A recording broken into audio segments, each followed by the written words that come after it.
In Richard Banroff's world, justice wasn't a scale. It was a transaction, something that could be bought with a thick envelope, delayed with a silent handshake, and twisted with one well-timed phone call. When he wanted land, he didn't negotiate. He created problems. A surprise code violation, a failed health inspection, an anonymous tip that launched an investigation. And when none of that worked, he did what he was best at. He made people afraid. For years, Banroff steamrolled over neighborhoods like Pine Grove, one house, one family, one block at a time, erased and rebuilt into high-end condos with polished stone lobbies and security gates that kept the past out. The old churches? Gone. Family stores? Demolished. The stories, the memories, the roots, all paved over by someone else's profit. No one dared to fight back.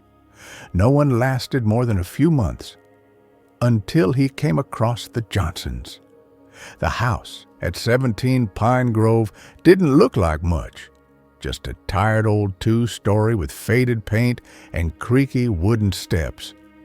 But to them, it was sacred ground.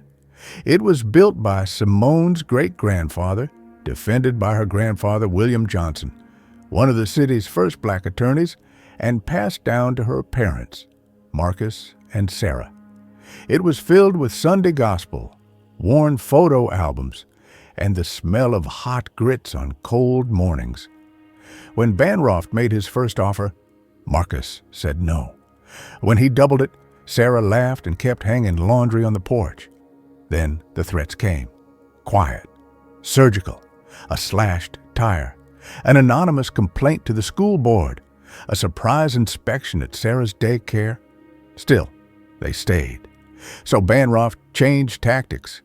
If he couldn't buy them, he'd erase them. A week later, a warehouse on the industrial edge of town went up in flames. 12 hours after that, Marcus Johnson's name showed up in the arson report. Days later, Sarah's business license was suspended. Their bank account? Frozen for suspicious activity. And the house? Declared a safety concern. City officials called it coincidence. Banroff called it procedure. But Simone called it what it really was: war. She was 17, a high school senior with thrift store boots and a backpack full of her grandfather's legal textbooks. While her classmates picked dresses for prom, Simone was reading legal codes. While others crammed for the SATs, she was learning to write motions and cite precedent. Because she understood this wasn't just about saving a house. This was about defending her family's dignity, about refusing to be erased, about standing up when everyone else looked away. She went to the courthouse herself, filed a petition to represent her family. No law degree, no office, no name partners, just memory, defiance, and a worn leather briefcase that had once helped other black families fight for their homes in that same courthouse. Banroff's lawyers laughed when they saw the filing. A teenager with her granddaddy's books? Really? But what they didn't see was what lived in her eyes. When Richard Banroff first saw Simone standing in that courtroom, small, alone, without credentials or a title, he didn't see a child. He saw the one thing he could never control: legacy.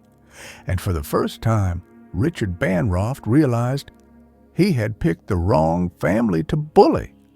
What neither of them knew yet, though, was that the fire didn't just burn down that warehouse. It was already spreading through the system, and Simone Johnson was about to uncover something far more dangerous than corruption. The fire didn't start in the warehouse. It started deep inside the system, in those hallways where black voices never got to finish their sentences, in those offices where decisions about entire communities were signed off with nothing more than a raised eyebrow.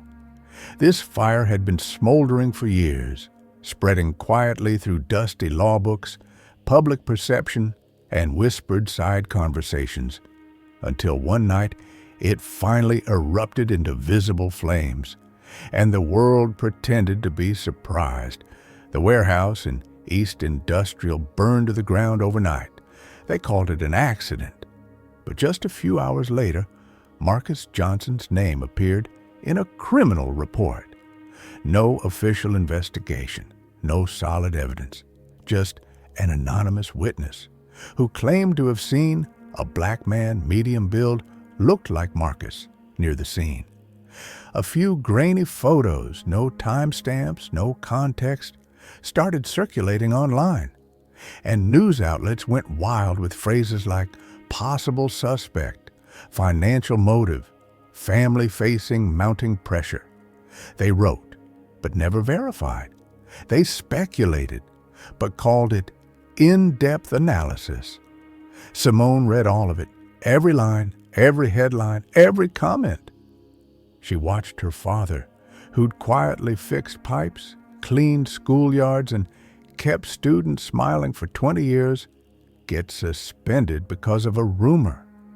She watched her mother, who built the first daycare in their neighborhood for struggling single mothers, lose her license over a pending administrative violation.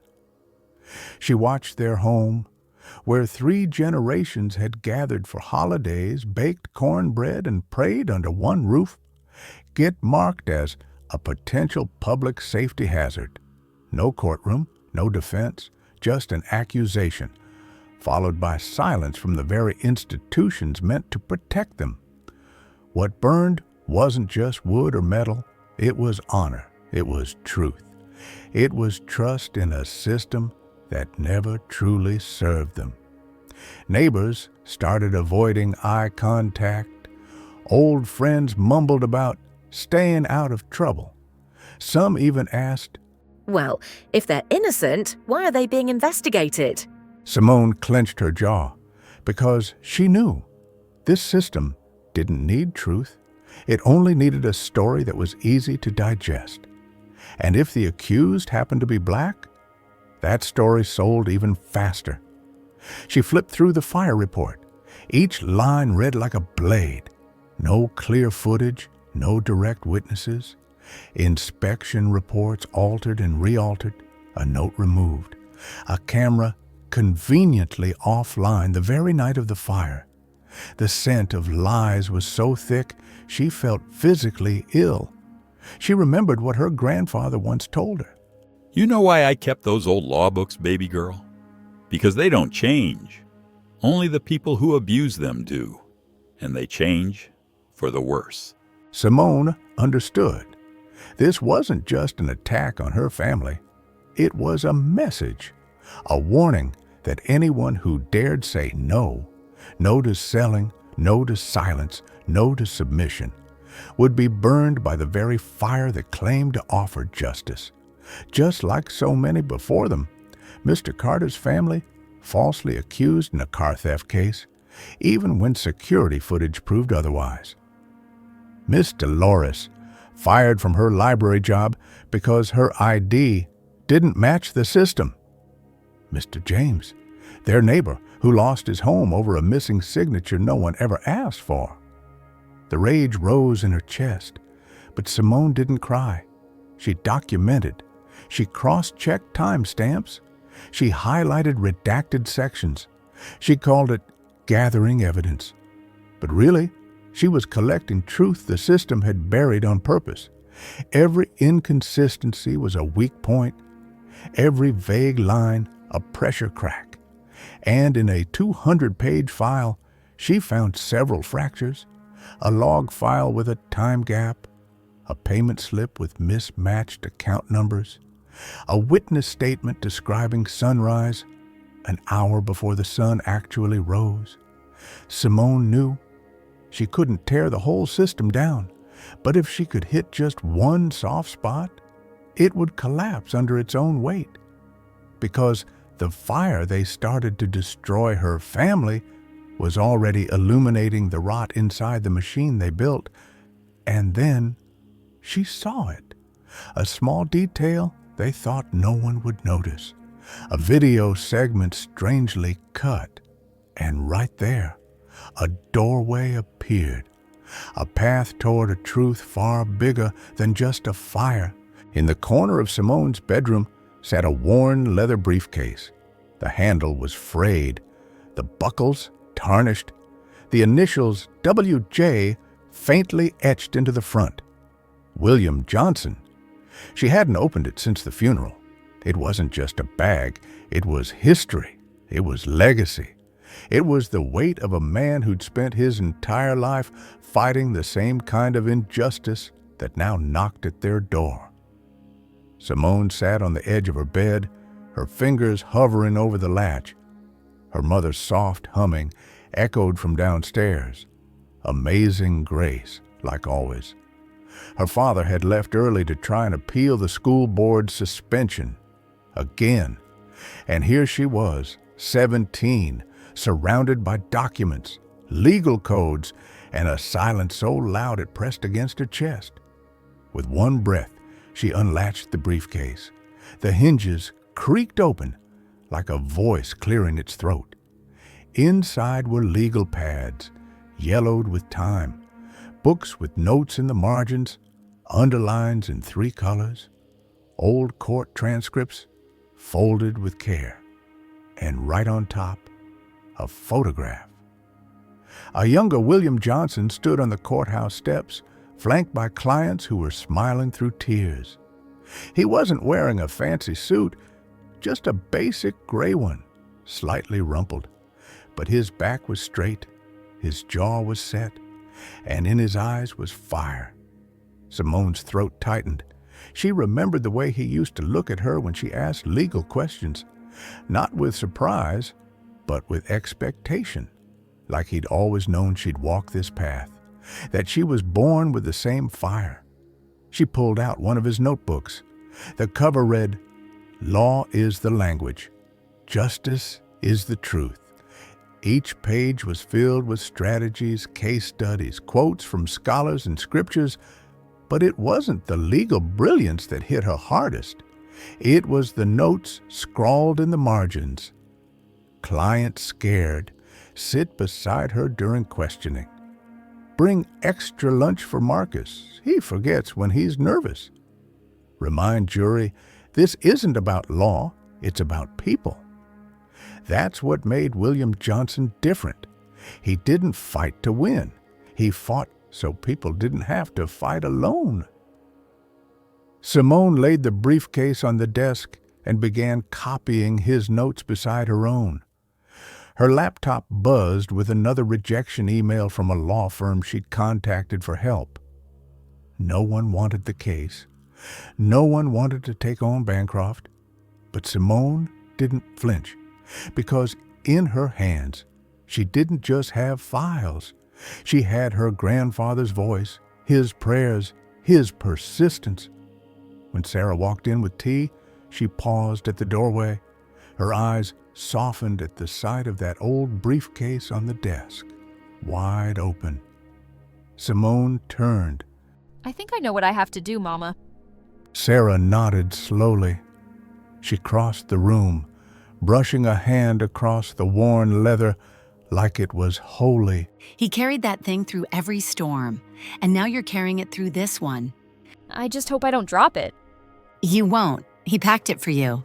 Later that night, as Simone scanned witness statements and analyzed legal codes, her fingers paused on a scribbled name in the margin of a fire report.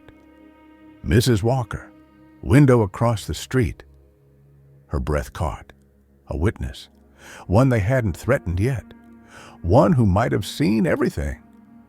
Simone underlined it 3 times, then added a note of her own.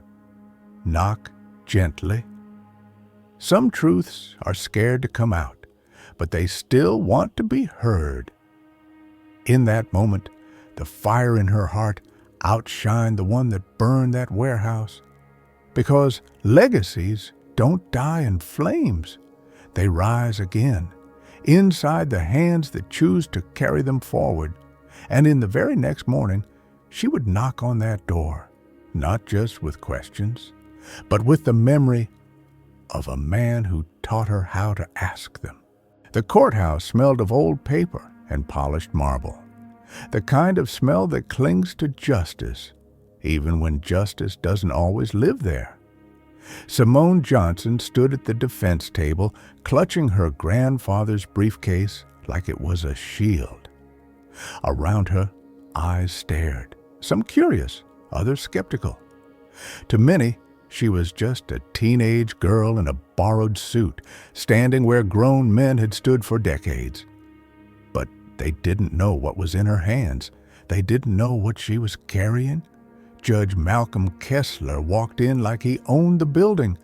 Tall, cold, sharp eyes that didn't look at people, just through them. His robe barely rustled as he took the bench, already frowning at the docket. He adjusted his glasses. We will proceed with the Johnson case. Miss Johnson, you may begin. Simone rose. Her voice, at first, trembled. Yes, Your Honor. But that tremble didn't last long. Her opening statement cut through the silence like a blade. She didn't beg.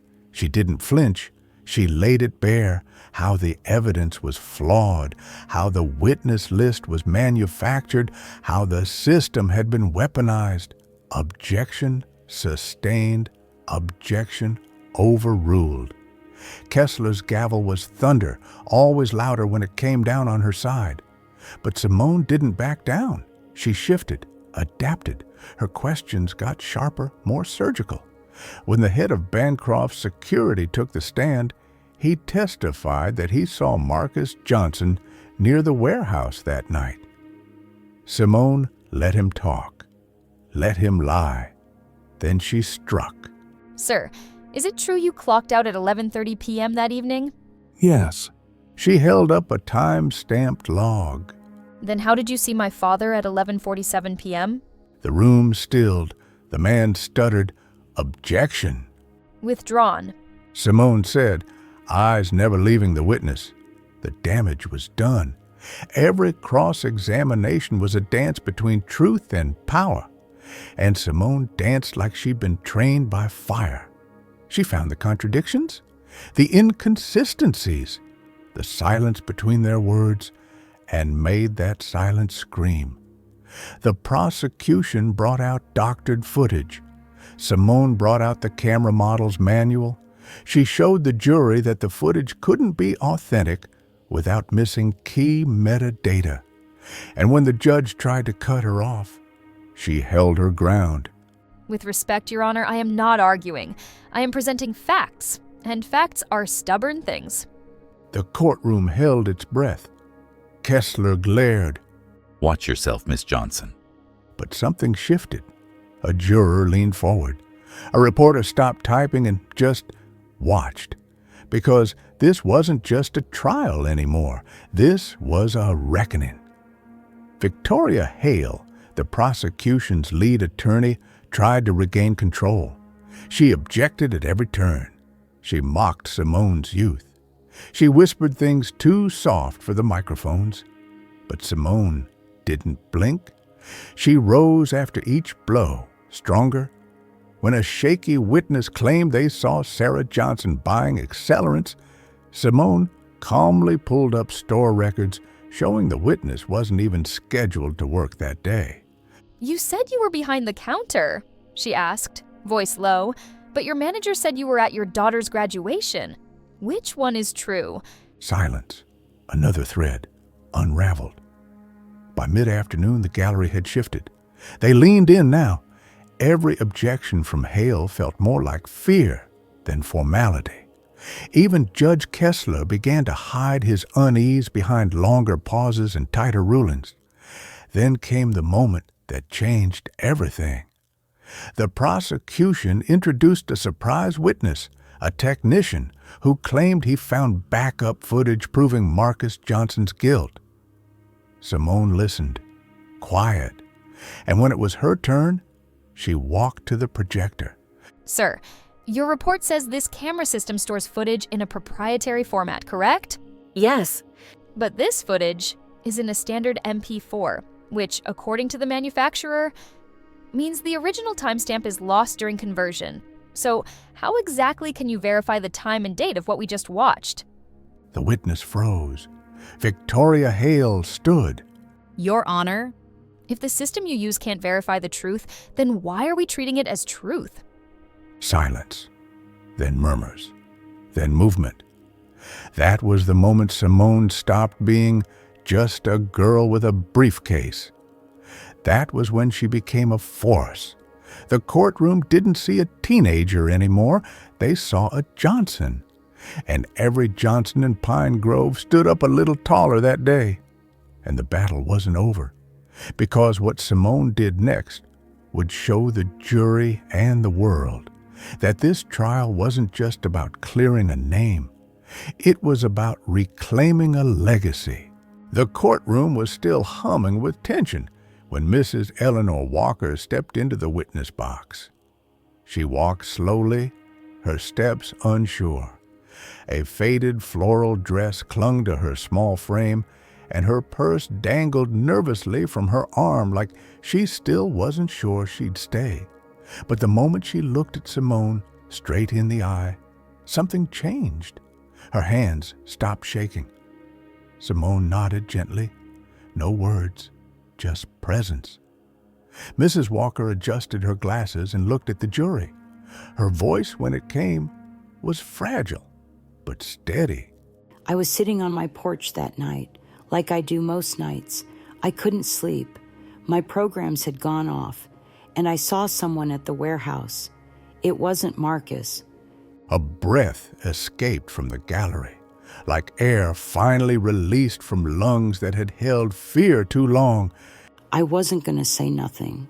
My son, he works for them people, and they told me things might get hard for him if I got involved. But I raised my boy to tell the truth. What kind of mother would I be if I didn't do the same? Simone swallowed hard. Her hands gripped the edge of the table, not in fear, but in gratitude. Because this wasn't just testimony. This was defiance. This was healing. This was community refusing to be silent. For weeks, Pine Grove had moved like a neighborhood in mourning, shutters drawn, eyes averted, people whispering over fences but never saying too much. Fear was the currency, and silence was how folks survived. Until now. Until an elderly black woman with no law degree and no protection, just courage, stood up and shattered the quiet. The prosecution scrambled, tried to undermine her, called her memory into question, brought up her age, her medications. But she didn't blink. I know what I saw, and I know who I didn't see. Outside the courthouse that day, something shifted. A man named James, Simone's former Sunday school teacher, showed up and offered his own statement. I heard arguing near the warehouse that night. But the voice wasn't Marcus.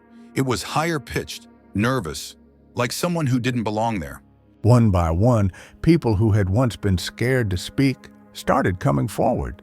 Parents, teachers, neighbors, former employees, some whispering, some loud, but all finally willing to tell what they knew. Because when truth rises, it pulls others with it. And Pine Grove? Pine Grove had been waiting for a spark. Now, thanks to Simone and that worn-out briefcase, they had one. What started as a fight for one family was becoming a reckoning for the whole block. Every person who'd ever been told to stay quiet, every home that had been flagged for inspection right after refusing to sell, every child who'd watched their parents get crushed by paperwork and silence. Simone's stand had cracked the dam. The water was rushing now. At the community center that night, people gathered, not for a funeral, not for gossip, but to strategize. Sarah Johnson served tea and handed out notebooks. Marcus helped coordinate rides to court. And Simone? She shared everything. Witness timelines, legal strategies, how to document harassment, what phrases to look for in letters from developers. It wasn't just a defense anymore. It was a movement. Mrs. Walker stood at the front, still trembling, but smiling. You made me remember who I was. Your grandfather once stood for us, and now so do you. Simone looked around the room, at faces once worn down by fear, now lit with purpose.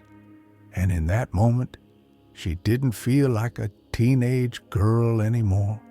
She felt like a mirror, reflecting the strength of her people back at them. Because this wasn't about just one family. It was about every black grandmother who'd been pushed off her porch, every black father whose name got dragged for a crime he didn't commit, every child who needed to see that the system could be challenged and changed, and the world would soon find out. Pine Grove was no longer asking for justice. They were demanding it. He walked into the courtroom like he owned it. Richard Bancroft, real estate mogul, multi-millionaire, the kind of man who shook hands with mayors and made phone calls that ruined careers. His suit was pressed, his watch solid gold, his smile hollow. But for years, that smile had worked. It had bought silence. It had buried the truth. Until now. When he took the witness stand, the room shifted. The jury leaned in. Even Judge Williams, newly appointed and unimpressed, tilted her head slightly. Simone, seated at the defense table, didn't flinch. This was the moment she had prepared for. Bancroft raised his right hand to swear in, but the real oath had been broken long ago when he'd decided people were nothing more than obstacles to demolish and rebuild over. Victoria Hale, still clinging to the remnants of her composure, began the direct examination. Mr. Bancroft, can you explain the development plans for Pine Grove? He spoke like a CEO giving a TED talk. Big words, big vision. Revitalization, economic opportunity, urban renewal. But Simone wasn't here for buzzwords. She waited, patient. And when it was her turn, she stood with the calm of someone who knew the truth was finally on her side. Mr. Bancroft, when did you first attempt to purchase the Johnson family's home? Sometime last year. This document shows you ordered an appraisal of their home 8 months before you made any official offer. That's standard practice. And is it standard to tell your team to put pressure on homeowners who refuse to sell? Objection. Overruled. Bancroft shifted in his seat. Simone didn't stop. She brought out the emails, the texts, the surveillance logs. The shell companies used to quietly buy surrounding properties. The fire insurance policy that tripled in value just weeks before the warehouse burned. She pointed to one email highlighted in yellow. If they won't sell, we burn them out. Make an example. The jury gasped. And Bancroft? His mask cracked. I didn't write that. But it came from your account, your IP address. Your executive assistant confirmed you dictated it. Objection. Overruled. Judge Williams leaned forward. You may answer the question, Mr. Bancroft. He paused. Silence fell, like judgment. Then he snapped. You don't understand. That neighborhood was a blight. What I was doing, what I always do, is clean up cities, make them better. For who? Better for the families who lived there for generations, or better for the investors who never stepped foot on that block? They should be thanking me. That was it. That was the moment. The moment the jury stopped seeing him as a businessman and started seeing him for what he was. A bully with money, a tyrant with a title, a man who thought justice was something you could buy. In the gallery, shoulders straightened, heads lifted. For weeks, the community had been afraid of what Bancroft could do, of what speaking up might cost. But now they saw him sweat. They saw him cornered. They saw him exposed. And in that exposure came healing. Simone continued, methodical and fearless. She walked through the falsified inspection reports, the manufactured code violations, the forged witness statements, all of it tied back like a bloody trail to Bancroft's desk. By the time she sat down, there was no more doubt. The courtroom was electric. Whispers grew louder. The people of Pine Grove, who had once lowered their eyes when Bancroft's name came up, were now raising their voices because someone had stood up. And not just someone, a black girl, a teenager, a granddaughter with her grandfather's briefcase and the fire of her whole community behind her. The mighty had been made to stumble, and for once, the system had to listen. Simone looked over at her parents, tears in their eyes, pride on their faces, and then at Mrs. Walker, sitting tall in the back row. Because of her, the floodgates had opened, and now they were all standing, even the ones who once thought no one would ever stand for them. The court took a recess, but the real verdict had already arrived.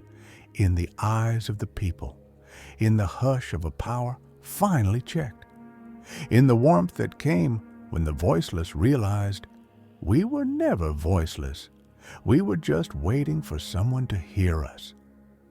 And now, all eyes turned to Simone, because what came next would shake the very foundation of the courtroom. The jury had been out for 6 hours. Outside the courthouse, a crowd had formed. Neighbors, reporters, students holding handmade signs that read, "Justice for Pine Grove" and "We stand with Simone." Inside, the air was so thick with tension, it felt like you could slice it with a gavel. Simone sat between her parents, her grandfather's briefcase resting at her feet. Her hands were clasped in her lap, but her knuckles were white. Her mother hummed "Amazing Grace" under her breath, the melody fragile but full of faith. Then the sound, a creak of the door. All rise. The jury had returned. 12 ordinary people, teachers, retirees, a grocery store manager, a nurse. People who had heard every word, seen every piece of evidence, watched Simone stand against power and fear and say, "We are not for sale." Judge Williams nodded solemnly. Mr. Foreman, as the jury reached a unanimous verdict. The man stood, an older black gentleman with a quiet strength, dressed in his Sunday best. We have, Your Honor. In the matter of Richard Bancroft and Bancroft Developments, charged with fraud, conspiracy, arson, and witness intimidation, how do you find? He looked at Simone, then her parents, then at the community behind them. Guilty on all counts. The gasp that followed wasn't just sound, it was release. Like a dam had broken, like generations of hurt and silence had finally found a voice. Simone's mother burst into tears. Her father closed his eyes, whispering, "Thank you, Lord," as he wrapped his arms around both of them. But Judge Williams wasn't finished. And in the matter of Marcus Johnson, Sarah Johnson, and Simone Johnson, charged with arson and obstruction of justice, how do you find? Not guilty on all counts. This time, the courtroom erupted. The gallery stood. People clapped. Some wept openly. Even the court reporters put down their pens to applaud. Simone sat still for a moment, letting it wash over her. Then she stood, not to speak, not to shout, just to be seen. To let the world see what a 17-year-old black girl could do with nothing but truth, grit, and the legacy of a man who believed justice belonged to everyone. Judge Williams called for silence. This court recognizes the extraordinary circumstances of this case. Miss Johnson, I commend your courage, your discipline, and your unshakable belief in what is right. You have reminded this courtroom of its purpose. She turned to Bancroft, now slumped in his seat, his empire in ruins. For your crimes, you are hereby sentenced to 15 years in federal prison, restitution to all affected families, and permanent disbarment from any future development activity. You did it, baby. You did what none of us thought possible. Reporters swarmed. How does it feel to win? What's next for you? Simone raised a hand for quiet. This wasn't just for us. It was for every family that's ever been told their neighborhood doesn't matter, for every child who thinks justice is out of reach, for every voice that's ever been ignored. This wasn't just for us. It was for every family that's ever been told their neighborhood doesn't matter, for every child who thinks justice is out of reach, for every voice that's ever been ignored. She looked out over Pine Grove. The same streets that once echoed with fear were now filled with hope. And somewhere, beyond the noise and the cameras, she could almost hear her grandfather's voice. You did good, baby girl. That afternoon, as the sun dipped behind the courthouse dome, a new legacy rose in its place. Not of wealth, not of buildings, but of courage, of truth, of justice earned, not given. And as Pine Grove celebrated, one thing was clear. The fight wasn't over, but the tide had turned. 6 months after the verdict, Pine Grove looked different. Storefronts that once sat shuttered now buzzed with life, turned into legal aid offices, community centers, and safe spaces for families who once felt forgotten. And in the heart of it all stood Simone Johnson, no longer just the 17-year-old who had brought down an empire, now the founder of the William Johnson Justice Fund. Named after her grandfather, the fund provided legal assistance to marginalized neighborhoods battling displacement, corruption, and corporate bullying. It was built from the same spirit that had fueled Simone in that courtroom: truth, courage, and community. She didn't start it for recognition. She started it because she knew what it felt like to almost lose everything, and she knew others were still fighting. I didn't just win a trial. We lit a fire. Now it's our job to keep it burning. And it did. The fund helped a black family in Atlanta fight illegal eviction. It helped a group of single mothers in Detroit resist a rigged rezoning plan. It helped a school in Philly shut down a false inspection that would have closed its doors. Simone wasn't at every trial, but her presence was felt. In the legal template she'd written, in the community organizing guides she'd helped create, in the quiet strength she'd left behind, telling people, "You are not alone." One afternoon, a girl about 12 knocked on Simone's door. She clutched a notebook to her chest and asked, "Can you help me write about you for my school report?" Simone invited her in. They sat at the same desk where Simone had once pored over burned documents, terrified and determined. Now, that desk was covered in letters from elders, from students, from entire neighborhoods, saying thank you. "I want to be a lawyer, like you." That means I did something right. At the edge of town, William Johnson's gravestone stood under the shade of an old oak. Simone visited often, sometimes with flowers, sometimes just to sit in silence. I brought you something, she told him one day, placing a newspaper clipping at his grave. The headline read, "From Pine Grove to Power, How One Girl Sparked a Nationwide Justice Movement." It wasn't just pride in her eyes, it was peace, because she knew this wasn't the end of his fight. It was the beginning of hers. And as more letters arrived, more phone calls came in, and more communities reached out for help. Simone knew. The flame had caught. The torch had been passed. And justice, once buried in silence, was learning how to speak again.